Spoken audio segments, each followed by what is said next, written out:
So there's this fellow Langtuber, Agma Schwa, who's hosting the second annual Cursed Conlang Circus, where people submit some frightening, horrifying, but also very funny conlangs. A conlang is a constructed language artificially created by individuals, and I also very heavily dabble in starting and then shortly after abandoning conlangs. So today I present to you this monstrosity, dubbed Touching Grass. Touching Grass is a type of sign language, where you communicate by doing gestures with your body. Except in this case, all of the gestures involve going outside to touch grass. Signs in touching grass are made up of 3 parts. One of them depends on which fingers you use to touch the grass, using your pinky, ring finger, middle finger, index finger, thumb, all of the fingers, just the ring, middle, and index fingers, just the thumb and pinky, or clenching your hand in a fist. The second part depends on which hand you use to touch the grass, whether you're using the left hand, right hand, or both hands. The final part of a sign is what's on your head, distinguishing having hair on your head from being completely bald. So in order to sign the language, you'd have to shave off your head completely and then grow it back throughout the course of a conversation. Alternatively, you could wear a hat to convey the opposite head status. So if you have hair, then wearing a hat substitutes going bald. And if you're bald, then wearing a hat substitutes spending obscene amounts of money on hair regrowing products. In order to use a hat as a substitute, it is required to be the type of hat worn by people who go outside. The romanization has 2 forms. One where it's written like a description of what's happening as the hand touches the grass, but that can take a while to type, so there's a shorthand version, where each part of a gesture is simplified to a single uppercase Latin letter, and 3 letters represent one sign. Within the boundary of a morpheme, signs are separated by hyphens, and when the morpheme ends, 1 or 2 spaces are used to separate it from the others. It is possible to make even more cursed signs, but since there are only 54 unique signs from combinations of each of the 3 parts, this necessitates that multiple signs be used for a single morpheme. Each morpheme in touching grass is made up of 3 phonemes, like in Vakil, and this leads to 157,464 possible morphemes in the language, a little bit more than the number of possible syllables in Vietnamese, which is completely necessary because the vocabulary is actually a relix of Vietnamese.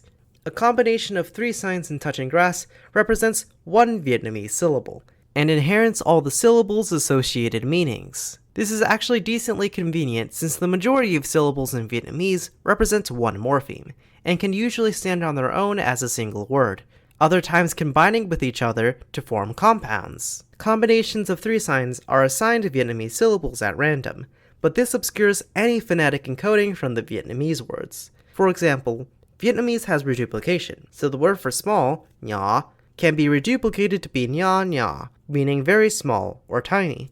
But since the first syllable has a different tone, their touching grass equivalents have nothing to do with each other.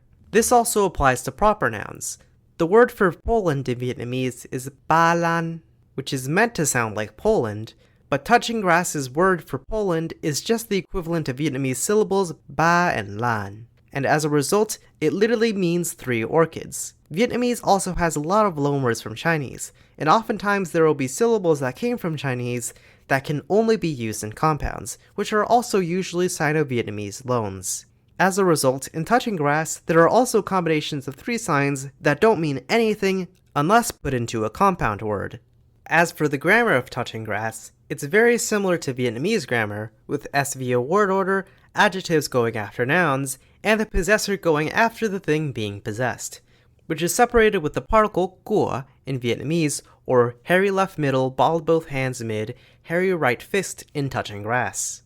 There's also a boatload of noun classifiers and the entire kinship pronoun system to worry about. Touching grass has prepositions instead of postpositions, but many of the words that correspond to Vietnamese prepositions have been reanalyzed as cases in touching grass. It is universally accepted that touching grass has cases instead of prepositions. Anyone who says otherwise will get told to touch grass derogatively. The Vietnamese tense and aspect particles have also been changed around a bit. There's Vietnamese đã, which is a formal way of marking a completed action, but has been replaced with the retrospective aspect in touching grass, which describes actions that occur before a reference point.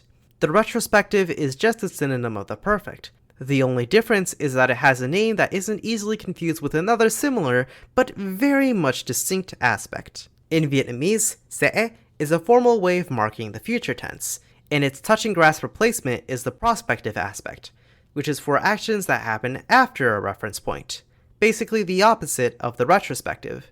Vietnamese has dang for the continuous aspect, which in touching grass became evil and turned into the discontinuous. Speaking of which, rồi, which is a casual way of talking about past actions in Vietnamese, is now the corruptive aspect, which describes when the subject of the verb turns into a worse person through doing an action.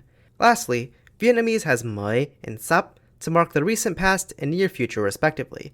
The touching grass equivalent of mới is the absentive aspect, denoting someone not being at a certain place when doing the action, just like when your dad left to get the milk. The replacement of sắp is the iterative aspect, denoting the event repeating throughout a single occasion. There's also a few more aspects that totally aren't just some Vietnamese verbs and adverbs reanalyzed as such. To demonstrate touching grass in action, I will now go outside and recite the opening of the B-movie script in the language.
Thank you to all my patrons, with special thanks to Sunder as a top tier supporter, and I shall now say goodbye, or as it is in Touching Grass,